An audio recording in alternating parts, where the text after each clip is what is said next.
You stepped down into darkness, opened my eyes, let me see. எல்லாருக்கும் praise the Lord. இந்த நாள்லையும் உங்க ஒவ்வொருவரையும் சந்திப்பதிலே நான் மிகுந்த மகிழ்ச்சி அடைகிறேன். ஆண்டவராகிய இயேசு கிறிஸ்துவின் நாமத்துல உங்களை வாழ்த்துகிறேன். உங்களுக்கு கிருபையும் சமாதானமும் உண்டாவதாக. ஜெபம், அதை குறித்து நாம் தியானிக்க போகிறோம். ஜெபம் என்றாலே அநேகருக்கு பிடிப்பதில்லை, ஜெபம் செய்வதில் ஒரு ஆர்வம் இருப்பதில்லை. நம்ம அநேக ஆண்டவருடைய பிள்ளைகளை நம்ம கேட்டு பார்க்கும்போது நீங்க ஜெபிக்கிறீங்களா என்று சொன்னா, இல்ல ரொம்ப நாள் ஆச்சு, என்னால ரெகுலரா டைம் ஃபாலோ பண்ண முடியல, என்னால ஜெபிக்க முடியல. அநேக காரியங்களை குறிச்சு ஒவ்வொருத்தரும் ஷேர் பண்ணுவாங்க. ஒரு சிலர் நான் ஜெபிச்சு எனக்கு எதுவுமே கிடைக்கல, நான் சோர்ந்து போயிட்டேன், ஜெபிச்சு எந்த மாற்றமுமே நடக்கல, என் ஜெபம் கேட்கப்படுற மாதிரி எனக்கு தெரியல அப்படின்னு சொல்லி நிறைய பேர் நிறைய எக்ஸ்பீரியன்ஸை ஷேர் பண்ணுவாங்க. ஆனா ஆண்டவராகிய இயேசு கிறிஸ்து இந்த இடத்துல ஒரு உவமையை நமக்கு சொல்லுகிறார். லூக்கா 18ஆம் அதிகாரம் 1வது வசனத்திலிருந்து நான் உங்களுக்கு வாசிக்க விரும்புகிறேன். எப்படி நம்ம ஜெபிக்க வேண்டும், ஜெபத்தை எவ்வாறு நாம் ஏறெடுக்க வேண்டும், அதை எப்படிப்பட்ட கண்ணோட்டத்துல பார்க்க வேண்டும் என்று சொல்லி ஆண்டவர் இந்த இடத்துல ஒரு உவமையாக ஒரு ஸ்டோரி ஒண்ணு சொல்றாங்க. சோர்ந்து போகாமல் எப்பொழுதும் ஜெபம் பண்ண வேண்டும் என்பதை குறித்து அவர்களுக்கு அவர் ஒரு உவமையை சொன்னார். ஒரு பட்டணத்திலே ஒரு நியாயாதிபதி இருந்தான். அவன் தேவனுக்கு பயப்படாதவனும் மனுஷரை மதியாதவனுமா இருந்தான். ஒரு பட்டணம் இருக்கு, அங்க ஒரு ஜட்ஜ் இருக்காரு. அவர் எல்லாருக்கும் நீதியும் நியாயத்தையும் பார்த்து மக்களுக்கு செய்து கொடுக்க வேண்டிய ஒரு பொறுப்புல இருக்காரு. ஆனா அவர் எப்படிப்பட்டவரா இருக்காரு, அதிகாரத்துல இருக்கிறவரா இருந்தாலும் அவருக்குள்ள தேவ பயமோ இல்லைன்னா மனுஷர்களை மதிக்கக்கூடிய நல்ல குணமோ இல்ல. அவன் ஒரு அநீதி உள்ள ஒரு நியாயாதிபதியாக இருந்து கொண்டிருக்கிறார். அதே பட்டணத்துல ஒரு விதவை இருக்காங்க. அவள் அவனிடத்தில் போய், எனக்கும் என் எதிராளிக்கும் இருக்கிற காரியத்தில் எனக்கு நியாயம் செய்ய வேண்டும் என்று ஒரு விண்ணப்பம் கொடுத்துட்டு வராங்க. அந்த ஊர்ல இருக்கிற, அந்த பட்டணத்துல இருக்கிற ஒரு விதவை தாய். அந்த நியாயாதிபதி அநீதி உள்ளவன். ஆனா இந்த அம்மா நியாயத்துக்காக, நீதிக்காக அந்த நியாயாதிபதிய போய் அணுகுறாங்க. அந்த கேஸ எடுக்கிற மாதிரியே இல்லை, அத ஒரு பொருட்டா எண்ணல. அவருக்கு அது ஒரு பெரிய காரியமா, இதை நம்ம செஞ்சு கொடுக்கணும், இவங்களுக்கு நம்ம ஹெல்ப் பண்ணணும் அப்படின்ற ஒரு எண்ணத்திலேயே அவர் இல்லவே இல்லை. தட்டிட்டாரு, அதை அலட்சியப்படுத்திட்டார். ஆனாலும் வேதம் சொல்லுகிறது 4வது வசனம், வெகு நாள் வரைக்கும் அவனுக்கு மனதில்லாது இருந்தது. எதுக்கு மனதில்லாம இருந்தது அப்படின்னு சொல்லி நம்ம பார்க்கும்போது, இந்த விதவையுடைய கேஸை எடுத்து டீல் பண்ணி இவங்களுக்கு ஒரு சொல்யூஷனை பண்ணி கொடுக்கறதுக்கு அவருக்கு மனதில்லாது இருந்தது என்று இந்த இடத்துல சொல்லப்பட்டிருக்கிறது. வெகு நாள் வரைக்கும், ரொம்ப நாளா இழுத்தடிச்சுக்கிட்டே இருந்திருக்காரு கேஸ். இன்னைக்கு கூட நம்ம நிறைய பேர் பாக்குறோம், கோர்ட்ல ஒரு கேஸ் அப்படின்னு சொல்லிட்டு போறாங்க.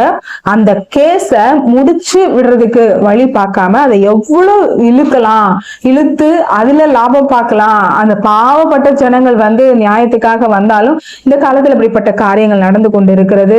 அதனாலேயே இன்னைக்கு அநேகர் கோர்ட்டு கேஸ் எல்லாம் போகிறதுக்கே ஆயத்தமா இல்ல. பல வருஷம் ஆயிடும், அவங்க அப்படி இழுத்தடிப்பாங்க. இதுக்கு வாய்தான்னு சொல்லி அதை அப்படியே ஜவு மிட்டாய் மாதிரி இழுப்பாங்க அப்படின்னு சொல்லிட்டு இன்னைக்கு அநேக பிரச்சனைகளை அப்படியே வச்சுக்கிட்டே வாழ்ந்துட்டு இருக்காங்க. ஆனா ஆண்டவர் இந்த இடத்துல ஏன் ஜெபம் அவ்வளவு முக்கியமானது, அந்த ஜெபத்தை ஏன் நம்ம நிறுத்தக்கூடாது என்பதை குறித்து இங்க வலியுறுத்துகிறார்.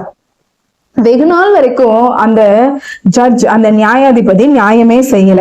ஆனா அவன் எப்படிப்பட்டவனா இருக்கிறான், நம்ம ஏற்கனவே பார்த்தோம், தேவனுக்கு பயப்படாதவன், மனுஷரையும் மதிக்காதவன். ஒரு மனுஷன் அப்படின்னா அவனுக்கு தனிப்பட்ட விதத்துல கடவுள் மேல ஒரு பயம் இருக்கணும். அப்பதான் அவன் வாழ்க்கையில சரியா செயல்படுவான்.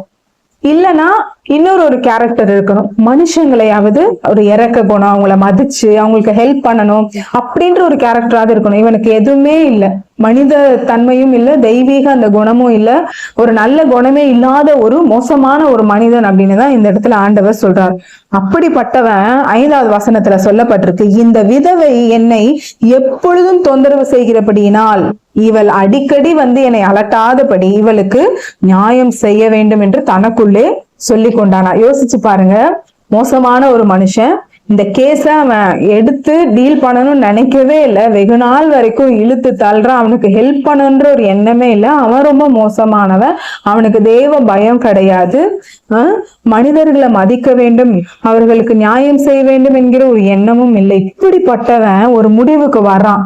என்னன்னா, இந்த அம்மா டெய்லியும் வந்து என்ன பண்ணுது, அலட்டுது, என்ன ரொம்ப டிஸ்டர்ப் பண்ணுது. நான் காலையில கண்ணை திறந்து வெளியில போய் நின்னா இந்த அம்மா வந்து வாசல்லே நிக்குது. நான் அதே மாதிரி சாயங்காலம் வேலையை முடிச்சுட்டு போனான்னா வாசல்லே நிக்குது.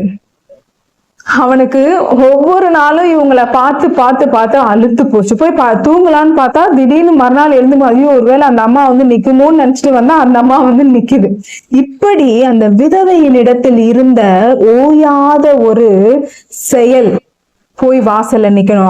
அவன் செய்ய மாட்டான்னு தெரிஞ்சும் இந்த விதவை அம்மாவுக்குள்ள இந்த வைராக்கியம், நான் எப்படியாச்சும் என்னோட காரியத்துல என்ன பெற்றுக்கொள்வேன், நியாயத்தை நான் பெற்றுக்கொள்வேன்.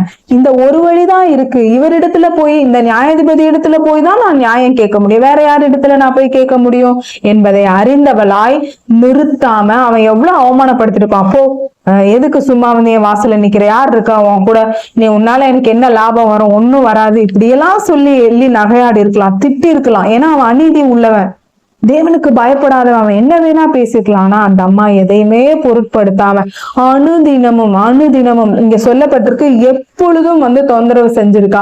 ஓயாம வந்து எனக்கு பார்த்து கொடுங்க, எனக்கு பண்ணித்தாங்க ஐயா, எனக்கு வேற யாரும் இல்லை, நான் உங்களதான் நம்பி இருக்கேன், எனக்கு நியாயம் வேணும்னு சொல்லி அந்த அம்மா பண்ண தொந்தரவுல அப்படிப்பட்ட மோசமான ஒருத்தன் என்ன முடிவு பண்ணிட்டான்னா, இந்த அம்மாக்கு என்ன செய்ய வேண்டும், நியாயம் செய்ய வேண்டும் அப்படின்ற ஒரு கன்க்ளூஷனுக்கு வந்துட்டதாக இந்த இடத்துல இந்த ஸ்டோரி ஆண்டவர் சொல்லி முடிக்கிறார். யோசிச்சு பாருங்க, இப்படிப்பட்ட ஒரு மோசமான ஒரு மனுஷன் டெய்லியும் பண்ற, இரவும் பகலும் போய் வந்து தொந்தரவு பண்றாளாம். ஆண்டவர் என்ன சொல்றாரு இந்த இடத்துல, இந்த கதை மூலமாக, உனக்கு நீ கேட்கிற காரியத்துல மாற்றம் வருதோ இல்லையோ, அதை உன் கண்ணு பாக்குதோ இல்லையோ, ஒவ்வொரு நாளும் இரவும் பகலும் நீ அவர் என்ன பண்ணணும், போய் நோக்கி கூப்பிடணும். அவர் சமூகத்துல போய் முழங்கால் படிட்டு உன் காரியங்களை சொல்லணும், ஷேர் பண்ணணும், அவரிடத்துல கெஞ்சணும், நீ மன்றாடணும். இங்க 6வது வசனத்துல சொல்லப்பட்டிருக்கு, பின்னும் கர்த்தர் அவர்களை நோக்கி என்ன சொல்றாரு இயேசு, அநீதி உள்ள அந்த நியாயாதிபதி என்ன யோசிச்சான் அப்படின்றத நீங்க சிந்தித்து பாருங்க. அவன் மனசுக்குள்ள என்ன ஒரு கன்க்ளூஷனுக்கு வந்தான் அப்படின்னா, இந்த அம்மாக்கு நான் நியாயம் செய்வேன். எதன் அடிப்படையிலனா, என்ன அந்த அம்மா வந்து தொந்தரவு பண்ணக்கூடாது, நான் அடுத்த நாள் காலையில அதை பார்க்க கூடாது, அப்போனா அதுக்கு எதனா செஞ்சாதான் அந்த அம்மா என்ன பண்ணாது, இங்க வரவே வராது அப்படின்ற ஒரு நிலைமைக்கு அவன் வந்து நியாயம் செஞ்சான். நியாயத்தை பெற்றுக்கொண்டாங்க. பாருங்க, வெகு நாள் ஆச்சு, ஆனாலும் அவங்களுடைய விடாப்பிடியான அந்த ஒரு உறுதி அவங்களுக்கு ஜெயத்தை பெற்று தந்துச்சு. அன்பு தேவனுடைய பிள்ளைகளே, இப்படிப்பட்ட மோசமான ஒரு மனுஷனே நியாயம் செய்வான் அப்படின்னு சொன்னா, அப்படி யோசிப்பான் அப்படின்னு சொன்னா, இங்க தேவன் எவ்வளவு நீதி உள்ள தேவன், அவரை நோக்கி நீங்க ஜெபிக்கிற ஜெபத்துக்கு எப்படி அவர் நியாயம் செய்யாமல் இருப்பார்? ஹல்லேலூயா. நிச்சயமாக உங்கள் ஜெபத்துக்கு பதில் வரும். உங்க ஜெபத்தை பாதியில நிறுத்திட்டீங்களா, கஷ்டம், சோர்வு, வியாதி இதெல்லாம் பார்த்து பயந்து அவ்வளவுதான் என் வாழ்க்கைன்னு சொல்லி ஜெபத்துக்கு ஒரு முற்றுப்புள்ளி வச்சுட்டீங்களா, ஜெபிக்கவே உங்களுக்கு மனம் வரலையா, பிடிக்கலையா, இந்த ஓமையை நீங்க யோசிச்சு பாருங்க, ஞாபகம் வைத்து பாருங்க. லூக்கா 18ஆம் அதிகாரம் 1 நீங்க எடுத்து வாசித்து பாருங்க. ஜெபம் மாற்றத்தை கொண்டு வரும். ஹல்லேலூயா. ஜெபிப்பதை மாத்திரம் ஒரு கிறிஸ்தவ பிள்ளை நிறுத்திடவே கூடாது. ஒரு அடையாளம் என்ன அப்படின்னா, கிறிஸ்தவ பிள்ளைக்கு ஜெபிக்கணும், அதுதான் அடையாளம். ஜெபிக்கிறவர்களுடைய நெற்றியில அவர் அடையாளம் போடுகிற தேவன். உங்களை நீங்க ஜெபிக்கிறவங்களா இருந்தீங்க, ஜெபிக்கிற குடும்பமா இருந்தீங்கன்னா, சங்கார தூதன் உங்களை வந்து சேதப்படுத்தாதபடிக்கு அவர் அடையாளத்தை போட்டு வைப்பார். அந்த ஜெபம் இருக்கிற வீட்டுல ஒரு அழகான ஒரு பாதுகாப்பு கவசம் இருக்கிறது. ஹல்லேலூயா. அப்படிப்பட்ட ஒரு ஜெபம் தான் உங்களுக்கு எல்லாவற்றிலையும் நியாயத்தை பெற்றுத்தரும், வெற்றியை பெற்றுத்தரும், சுகத்தை பெற்றுத்தரும், உங்களுடைய பிள்ளைகளுடைய எதிர்காலத்தை நல்லா மாற்றி தரும்.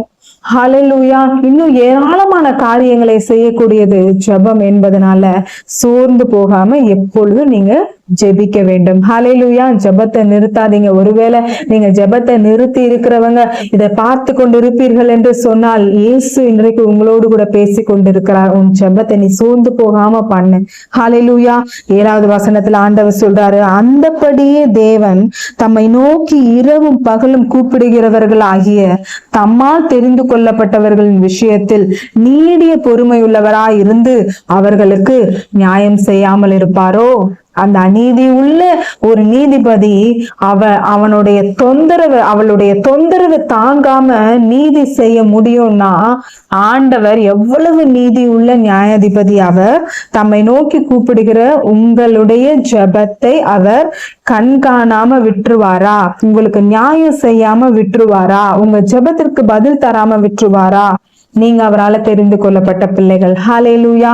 உங்களை சோசன் பண்ணிருக்காரு. அதனாலதான் ரட்சிப்பு உங்களுக்கு கிடைச்சிருக்கு. எத்தனையோ பேருக்கு கிடைக்காத ரட்சிப்பை கர்த்தர் உங்களுக்கு கொடுத்திருப்பார் என்று சொன்னால் நீங்கள் விலையேற பெற்றவர்கள். ஹல்லேலூயா. இன்றைக்கு அநேகர் ரட்சிப்பின் அனுபவம் இல்லாமல் அழிந்து போய் கொண்டிருக்கிறார்கள். ஆனால் அதன் மத்தியிலே ரட்சிக்கப்பட்ட நீங்கள் ஜெபத்துல நீங்க அசதியா இருக்காம ஜாக்கிரதையா விழித்திருந்து ஜெபியுங்கள் என்று வேதம் நமக்கு எச்சரித்து கூறுகிறது. அந்த வார்த்தையை மனதில் வைத்து, இந்த காரியத்தையும் மனதில் வைத்து சோர்ந்து போகாம அசதியா இல்லாம அனலாக நீங்க ஒவ்வொரு நாளும் ஜெபிக்கும் பொழுது உங்க வாழ்க்கையில கர்த்தர் நியாயம் சீக்கிரத்துல செய்வார். ஹல்லேலூயா. 8வது வசனத்துல சொல்லப்பட்டிருக்கு, சீக்கிரத்திலே அவர்களுக்கு நியாயம் செய்வார். ஹல்லேலூயா.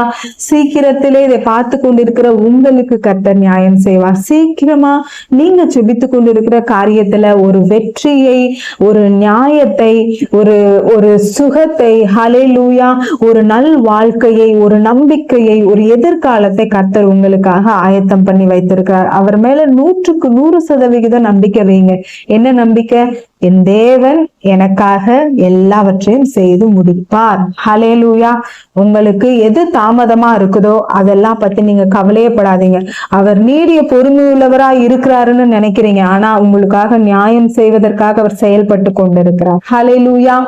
எல்லாரோட வாழ்க்கையில நம்ம பாக்குறோம். ஆபிரகாம் எடுத்துக்கொள்ளுவோம். ஆண்டவர் பொறுமையா இருந்தார். 25 வருஷம் பொறுமையா இருந்தார். ஆனா வாக்கு தத்தத்தை நிறைவேற்றினார். அநேகர் நம்ம நினைக்கிறோம், நான் ஜெபத்துக்கு தாமதம் ஆகுதுன்னா அப்ப ஆண்டவர் மறந்துட்டாரோ அப்படின்னு. இல்லைங்க, அவர் உங்களை மறக்கல. அவர் உங்களை நினைச்சு உங்களுடைய ஜெபத்தை அவர் ஒவ்வொரு நாளும் அங்கீகரித்து கொண்டே இருக்கிறார். அதை ஒரு நாளும் தள்ளல. அவர் புறம்பே தள்ளாத தேவன், ஜெபத்தை கேட்கிறவர் என்றெல்லாம் அவருக்கு பெயர் இருக்கிறது. உங்களை கர்த்தர் நிச்சயம் மறக்க மாட்டார், கைவிட மாட்டார். இடிந்து போன அந்த ஜெப வாழ்க்கைய, விழுந்து போன அந்த ஜெப வாழ்க்கையை மீண்டும் இந்த புதிய ஆண்டுல, இந்த புதிய மாதத்துல நீங்க கட்டி எழுப்புங்க. கர்த்தர் உங்களுக்கு சீக்கிரத்துல நியாயம் செய்வார். ஹல்லேலூயா. இப்பொழுதும் நம்ம ஜெபிக்கலாமா? எங்களை அளவுக்கு அதிகமாய் நேசிக்கிற எங்கள் பரலோக தகப்பனே, இதோ அநேகர் சோர்ந்து போய் ஜெபத்தை நிறுத்தி இருப்பார்கள் என்று சொன்னால் அவர்களுக்காக இந்த நேரத்துல ஜெபிக்கிறோம் ஐயா. உங்களுடைய பிள்ளைகள் உங்க மேல அளவற்ற நம்பிக்கை வைத்து இன்னும் ஜெபிக்க, இன்னும் ஜெபிக்க, சோர்ந்து போகாமல் ஜெபிக்க கர்த்தர் இந்த நாள்ல ஒரு புதிய கிருபையை ஊற்றுங்க. ஒவ்வொரு பிள்ளைகளுடைய ஜெப வாழ்க்கையும் கட்டி எழுப்புவீராக. நீங்க நியாயம் செய்கிற நல்ல தேவனா இருக்கிறபடினால் நமக்கு கோடி நன்றி செலுத்துகிறோம். பெரிய காரியங்களை செய்ய இயேசுவின் மூலம் ஜெபிக்கிறோம் எங்கள் ஜீவனுள்ள நல்ல பிதாவே. ஆமென். கர்த்தர் உங்களை ஆசீர்வதிப்பார். தொடர்ந்து உங்க ஜெபத்தை நீங்க நல்லா ஏறிடுங்க. சோர்ந்து போகாம ஜெபிங்க. சீக்கிரத்துல உங்களுக்கு நியாயம் செய்வார் கர்த்தர். God bless you.